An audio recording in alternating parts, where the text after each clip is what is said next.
Welcome to Emerging Franchise Brands, the podcast that introduces you to the visionary founders of America's fastest growing franchise opportunities.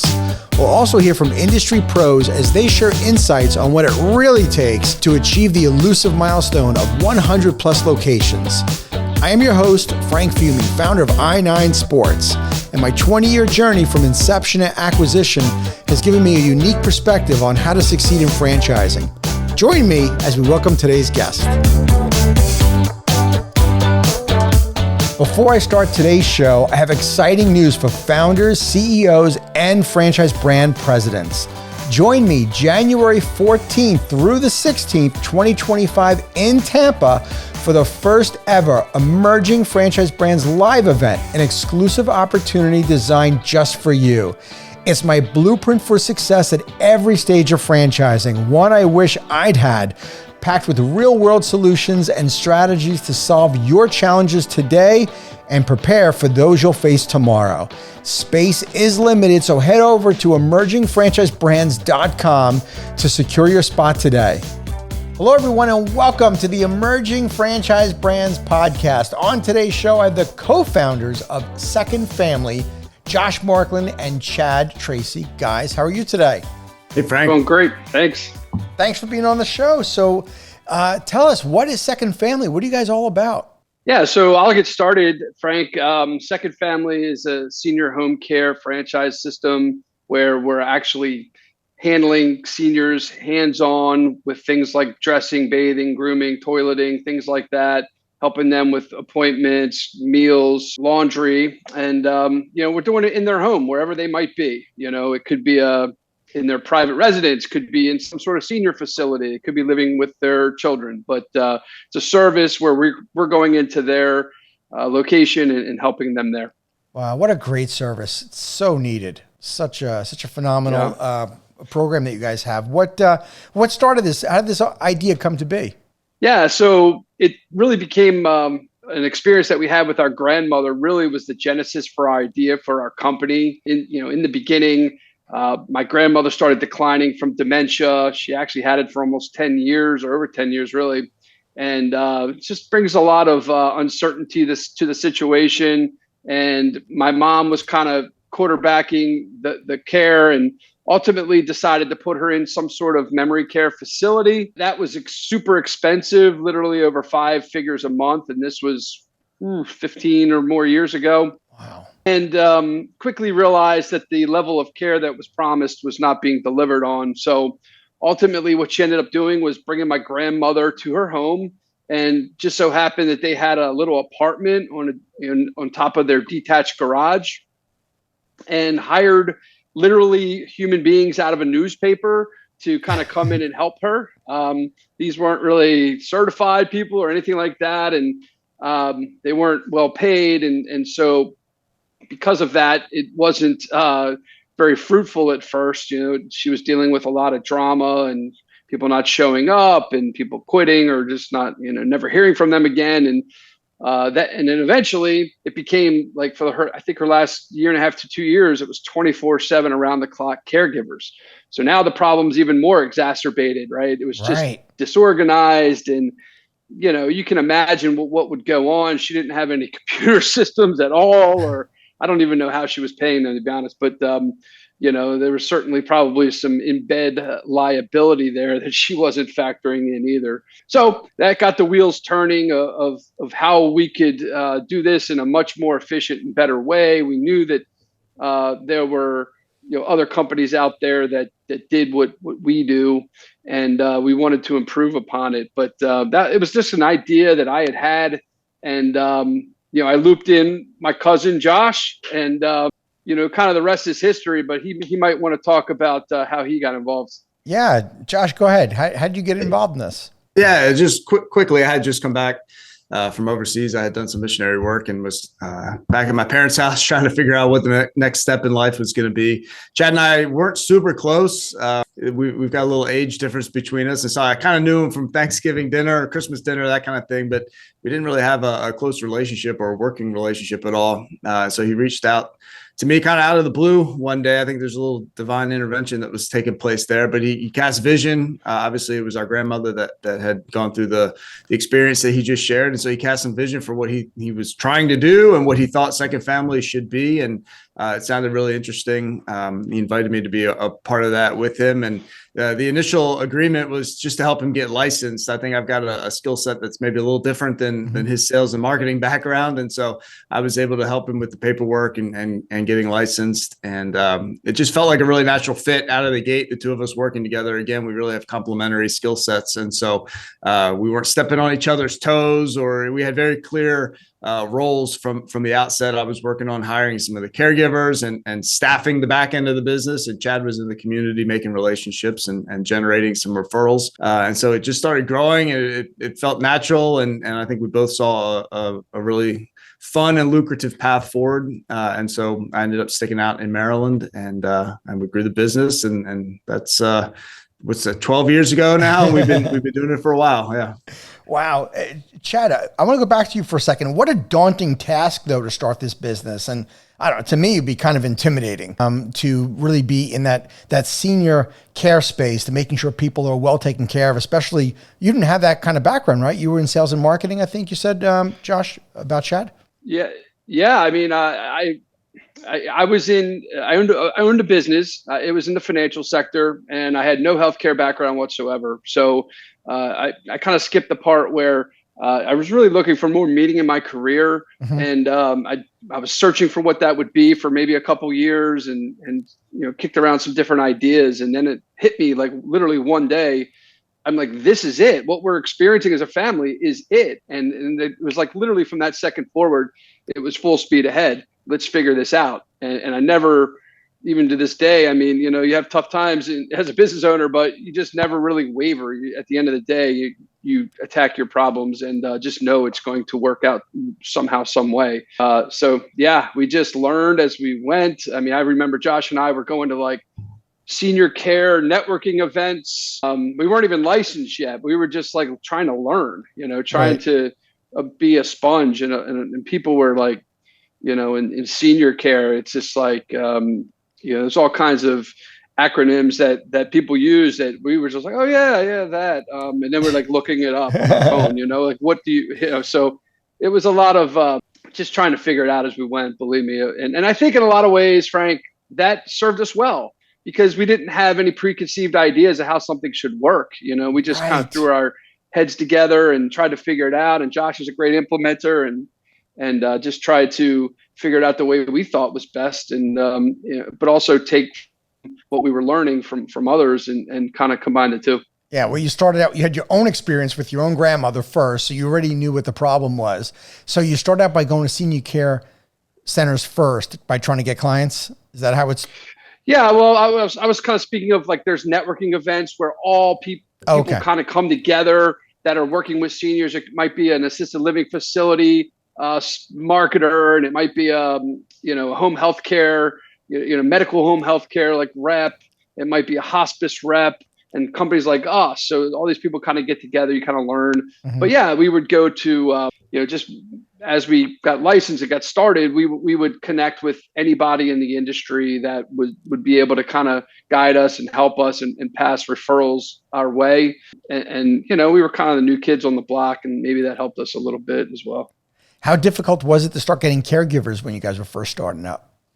It wasn't super difficult. I think we put our nose to the grindstone and started making calls.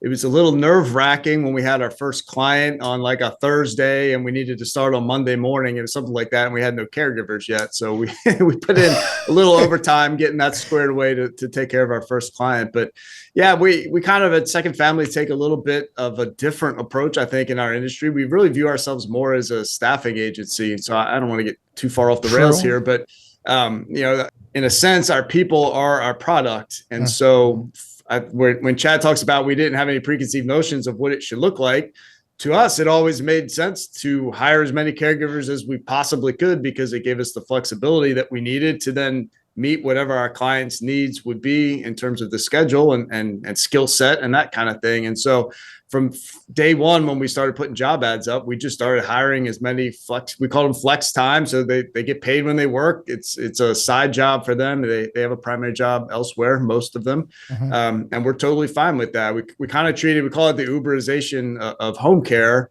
in that they tell us when they want to work. We tell them what we have available in that block of time. And then it's up to the caregiver to accept it or decline it. And so it's worked well for us. It gives the caregiver a lot of flexibility, and it's ensured that we've always had plenty of caregivers. We've actually kept track of that over the last 12 years, our ability to fulfill the requests that our clients have made from us in terms of scheduling. And we've filled 99.7% of the requests that have come our way. So yeah, we had no idea what the right way to do it was. And so that's the way that we did it. And it's worked really well. What kind of licensing do caregivers need?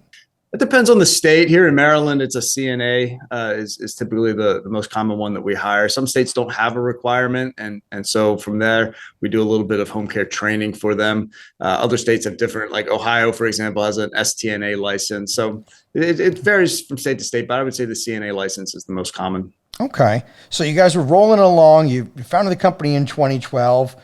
You're going for a number of years, and then you have this aha moment about franchising. I'd love to hear that kind of defining moment when franchising came into conversation. Who brought it up, and how'd that go? Yeah, I mean, I would say we were building our system in Maryland for 5 or 6 years, and we had always, of course, talked about how to scale this thing. The idea was always to go nationwide. The obvious two choices to do that are either expand under your own umbrella with like regional managers and all of that, or franchise. And I think Josh was the one that kind of was pushing toward franchising.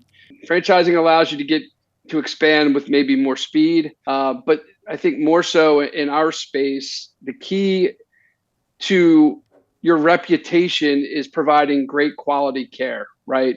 And it seemed hard to provide great quality care with managers and employees. So we were looking for people that, with franchising, you have people with skin in the game, you have business owners who are going to be the face of the business in their local community. I mean, about this, Frank. And so, that's really the tipping point was just really having owners that could maintain the quality, because we didn't feel like we would be able to do that, just doing it under our umbrella.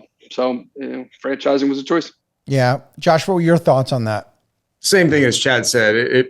We had dabbled in hiring additional sales staff in Maryland. We kind of service what would be considered multiple franchise territories. And so we thought, let's bring more salespeople in and we'll try to expand our boundaries and just see how it goes from the internal approach. And it just wasn't, it was very clear from the beginning that those folks, it wasn't like a managerial problem or a structure problem. It's just that they didn't have skin in the game, as Chad said. And so I think that from the very beginning was the most attractive part of the franchise concept, franchise model, was that the local owner would have skin in the game and they would be the one driving the growth of the business. And in an industry like ours, where it's very dependent on local referrals, this isn't the kind of business where you dump a bunch of money into Google ads and you fill your lead pipeline. This is a family had something happen. Mom went to the ER. She then went to skilled nursing and rehab. And now she's coming home, and the family just found out she's coming home in 48 hours and they're panicked and they have no idea what to do. That's when we get the referral from the rehab social worker or nurse discharge planner or whoever it is. And so because it's such a relationally driven business like that, it just made total sense to us that the franchise model would be the right one. About the model itself, I'm curious on how do you help the franchisees training, supporting their caregivers? Because I would imagine one of the challenges that the folks who they're calling on, your patients or your clients, members, they might not be easy. This is maybe the first go around for them, where now a stranger's coming into their home to help them. How do we help transition that caregiver into that relationship and helping those folks? Clients will come on, it's one of two ways. When you get a lead, we'll call it. When we get a lead, they're either like, I need someone tomorrow because mom's getting discharged from rehab, like Josh said, immediately, or they're just maybe kicking tires. Either way, they don't want to have to use us. We're a service that no one wants. We're not selling, nice cars or luxury watches, or people Right. aren't excited to pay for our services, and so we embrace that, Frank. We say, look, we understand this isn't something that you want. I mean, we get reimbursement from the VA, for example, and those people don't want care either, and it's already being paid for through the VA, right? So that tells you, people don't enjoy losing their independence. The children don't like to have to get involved because dad's lost his independence, and so we just embrace that. We're here because you need us, not because you want us. But one way that we kind of ease into starting some home care services is our first face-to-face contact is going to be with one of our registered nurses. So the registered nurse is going to really make them feel good. She's going to be a shoulder to cry on. Someone's going to listen to their story, but also, maybe firmly make recommendations. Sometimes people will call us and dad's fallen 4 times in the last quarter, right? And the last time caused a hip fracture. Now he's in the hospital, and now we need help. Everything's changed. So, a lot of times as a spouse or as children of someone who's aging, you kind of just still see your loved one as 30, 40 years old and not as who they are now. So Right. having that third party that comes in and has the personality to you kind of ease them into this and say it's okay. Maybe they'll also say, this isn't uncommon. We're dealing with this all the time. This is a normal thing. And the nurse is then going to go home and kind of manage that case. They're not going to do the day-to-day care like a caregiver would and will, but they're there to call upon if that family has inevitable health changes, or if things change, or even if maybe they have a personality conflict with one of the caregivers. The nurse is there to listen. We're catching families at a tough time in their life. So we're not always getting people at their most positive moment, right? And so a lot of times when people maybe have a concern as they go through the process of getting care, really the concern is more so they just want to have someone to listen to them. And so that's kind of what we will offer. It's kind of a differentiator in our space, Frank, where you kind of have that RN managing the case, and also the caregivers reporting to that RN. So it's the liaison between the family and the caregiver.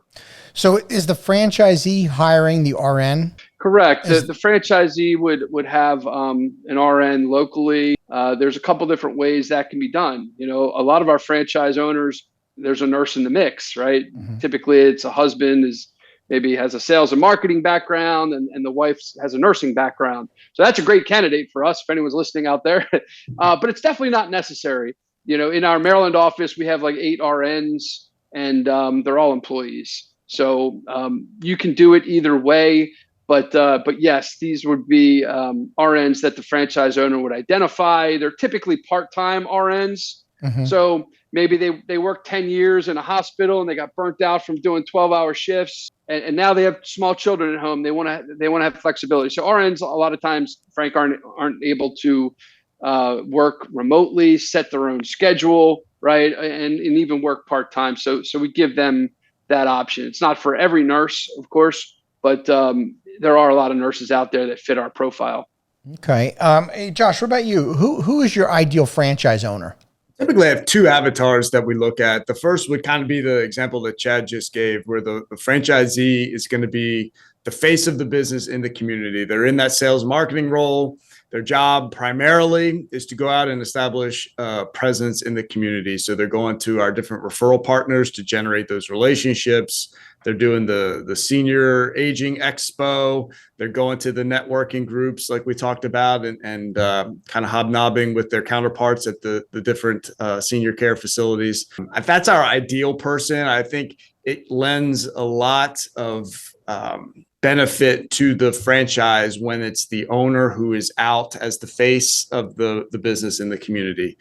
But we realize that that's not everybody. And so we also have a path where if the franchisee is more like myself and maybe kind of geared more for the administrative part, handling the caregiver recruiting, doing the HR role, working on the schedule, then certainly, we've got a path where they can hire a sales and marketing person to be out there in the community. And that we call him an administrative Andy. We got sales Sally and administrative Andy to be in the office, kind of overseeing what's taking place. But those would be the two main roles that we look for. Okay. What's the investment range of the franchise, and what does the territory look like?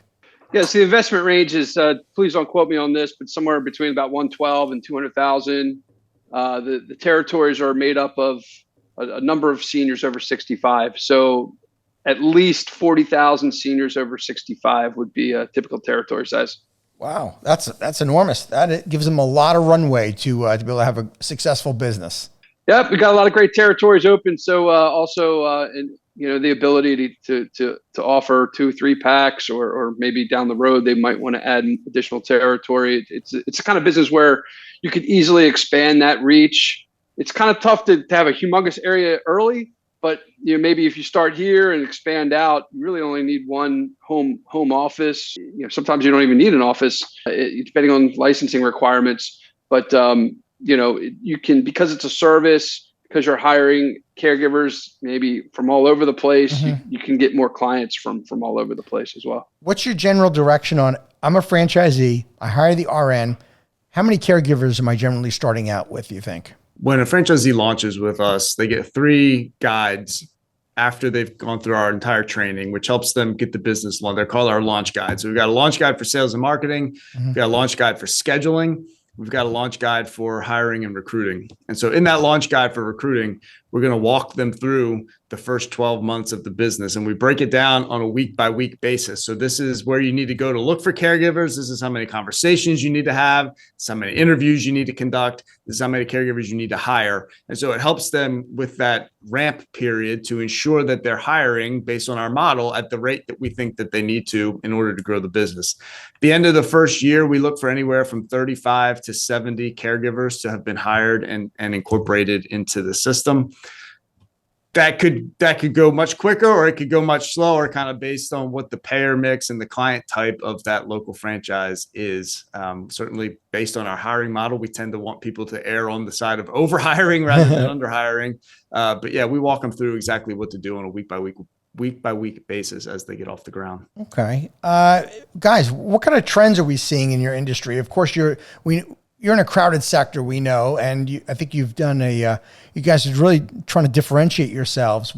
Anything new you can share on trends in the industry that you see some other senior care franchises or non-franchise alike that are doing? Well, I'll say that yes, it's a crowded space, Frank, but there's a lot of large companies. Like Josh likes to say, this is home care 2.0, right?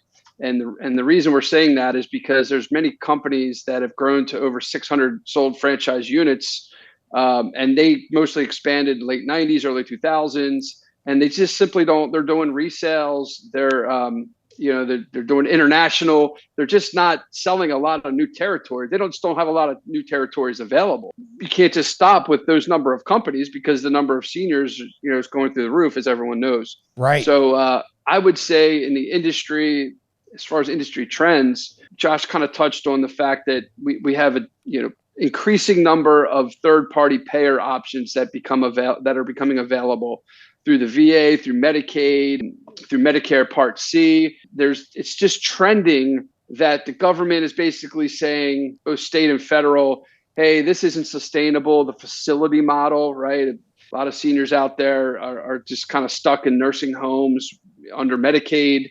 If people are familiar, it's just people who run out of money, and basically the government says, hey, we'll pay for you to go to a nursing home. The nursing homes, if you walk in these places, it doesn't matter what it looks like from the outside or when you first sit in the lobby. That looks pretty nice usually, but then you get back there, which I've been back there many, many times. It's sad, quite honestly, and it's also very expensive, right? So between those two things, the government moves at a snail's pace, but between those two things, everything's kind of trending toward the government. The reimbursement rates, for example, from the VA, often, most of the time are higher than what someone would pay privately. So, we're seeing more and more of that. And, toward the end of a candidate getting through the process of trying us vetting them to see if they're a good candidate for us, we can kind of really pinpoint where their specific territory that they're interested in. What are the third-party payer options? How much is the VA paying for services in your area? Is Medicaid an option? Like, what are those options? So we see that it's already been increasing for the last couple of years, and that's why we think that this is kind of home care 2.0. Yeah. What kind of range? And I'm sure it varies greatly, but I'm just kind of curious of what kind of range a customer would pay. It depends on the market. It's really determined by the wages in that area, right? The rate is determined by the wages and the margins associated with it. So, but I'd say in general, it's between the low and high $30 per hour. That would be a cost. It's traditionally done by the hour. Mm-hmm. And what would you say is the average number of hours in a day that the caregiver is with the client? Yeah, so we're averaging, give or take. It depends on the location. Some locations have fewer clients with a lot of hours, and others, focus on just getting as many clients as possible. But it's averaging about 30 hours. I'll give it to you in a weekly amount, about 30 hours per week per client, give or take. Because we're not necessarily with them every day. A client might say, "Hey, I want you 8 hours, 3 days a week," because those are the days that I can't be with dad because I have to work, or those are the days that dad needs a bath, or whatever it might be. So it depends on the client's needs. Some clients want you to come just a few hours a day every day. It really just depends. And that RN assessment will help determine what that specific person needs. Okay. Josh, you mentioned earlier, we talked about territory, and we look for territories with seniors, right? Greater than 40, at least 40,000 seniors, right? Or I think actually, Chad, you might have mentioned that. How do you guys determine, though, even within that, how do you determine what markets that you want to be into? I understand you guys are in like 5 states right now. Is there a particular criteria that you're looking for in addition to seniors on where you're trying to expand this? All of the major markets out there are great demographics for our industry. When we're carving up a territory, we look at 3 main things to make sure that it's viable for the candidate. The first would be the number of seniors, obviously. And I'll say that while we're cutting them right now with 40,000 seniors, at the rate with which people are aging, that's going to increase in time. So 5 years from now, it may have 10% more people over 65 in that territory. So those territories are only going to grow as time progresses. The second thing that we look at is the proximity to the caregivers. The number one thing, well, there's 2 things caregivers care about: how much they get paid and how far they got to drive. And so we want to make sure that our territories are established in a way that we've got a good caregiver pool close by that can adequately service the entire geography of the territory. And then the third thing, as I mentioned before, is that the vast majority of our leads and our prospects come from a professional referral. And so we want to look at what are the senior facilities, what are the hospitals, skilled nursing, assisted living, medical home health, hospice. We look at everything that's in that area and kind of determine, is there enough professional referral business here? And if not, is there enough third party, as Chad was mentioning, like VA or Medicaid business, one or the other, or both, ideally, to make it a viable territory. And so there's not necessarily really any hotbeds of senior activity around the country, but all the major markets have very viable territories. And for us, they're all still available. Okay. Are you guys selling just single units, or are you open to multi-unit franchises? We'll do both. All of our current franchisees started as single units. Our first location bought a second territory a couple of years ago. So they're the only ones that are operating 2 territories right now, but we're certainly open with the right candidate to do a multi-territory arrangement. Great. Congrats on that. That's a great compliment anytime somebody wants to buy a second unit. It is. Absolutely. Yeah. And they're doing a fantastic job. Sweet. What's the long-term vision for the company? How big is big for you guys, you thinking? Well, we've kicked around a lot of things, Frank, but we're expecting, with our new partnership with the Referral Group, exponential growth. We want to be one of the big players nationwide, 300 plus units. Sweet. Coast to coast? Yes, sir. Absolutely. I mean, the plan is has always been to use. We love to say we like taking a negative and turning to a positive. The formation of our company was because of that, and we just want to make our grandmother proud of what we've done in her memory, And a lot of our franchisees have similar stories, and so we're looking for the right candidate, right? They're passionate for some reason or another for senior care. Most people don't come to us, candidates that want to get in the business because they just want to make money. That's not a good fit for us. You can make a lot of money in this industry if you have the right mentality, which is to help people. So, we don't want to grow too quickly without that as well. What do you think is one of the most important pieces of advice that you give to people who are looking at the franchise in terms of setting their expectations right? Yeah, I'll go first on that. I'd be interested to hear what Chad says as well. But I think two things. The first is this isn't senior care is not like a restaurant where you build buzz and then on the first night there's a line out the door and everyone can't wait to come in and try the new restaurant. Senior care is not that at all. It's, as I've said several times now, it's referral based. And so those are relationships, and relationships take a while to build. And so the first expectation that we want to set with anybody that's interested in joining our team here is that there's going to be several months. We normally say you're going to break even around month 8 or 9. And every single person we've told this to, and without fail, every single one gets to around month 5 or 6, and they have that panic breakdown. Like, I'm not there. What's happening? This isn't working. None of this is working. You don't know what you're doing. Like, just see the plan through. Just keep showing up, use the launch guides that we gave you, and continue to show up and do your work. And when you do your work, it's going to pay off. And every time our location in Philadelphia, they bought a second territory. And I'll say this because Chris has told other people that everything turned around for him when he stopped fighting us and started listening to what we were telling him to do. And so everybody's had that panic moment, Frank. And so that's the number one thing we talk about from very early on in the sales process is it's going to be a slow ramp. You just got to do your work and see it through. The second little bit that I would add on to that is it's hard work too. You got to get out there. You got to hustle. Chad and I like to use the word grind. You got to embrace the grind and get out there and just work hard.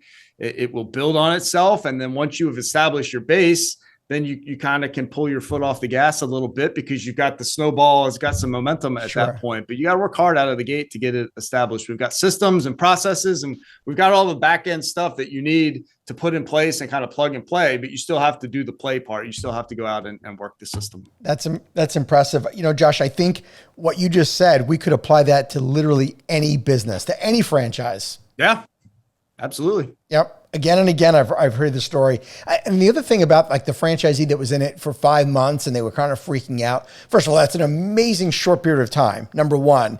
But to have a freak out, normal. Secondly, though, what I found also is that what happens as a franchisee is they're looking back in the past and they don't see the light at the end of the tunnel because they're going, but look how long I've been doing this for. Now, in your case, 5 months is crazy short period of time, but they're probably thinking, do I have to do this for another 5 months? Like, I don't see the light. So it is incredible, though, they're able to see that reaction in 7 months. That is incredible. But we could truly apply this to any brand. So congrats on that.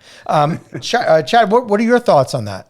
Yeah, I mean, Josh stole a lot of my thunder, but I would say that he kind of mentioned the snowball effect. And so I'll take the opposite approach. So whereas a fancy new restaurant or cool new restaurant in the neighborhood, has a line out the door day one, how many of them fizzle out by year 4 or 5? Because you kind of lost that initial luster, right? Yeah. And so that doesn't happen in our industry. The grind that you're doing to make relationships in the senior care world is going to pay dividends for many, many years. And, the relationships, I have people I met early on that are really good friends of mine, like, social workers and nurses and people like that ultimately refer us. And now they're on their 6th and 7th job.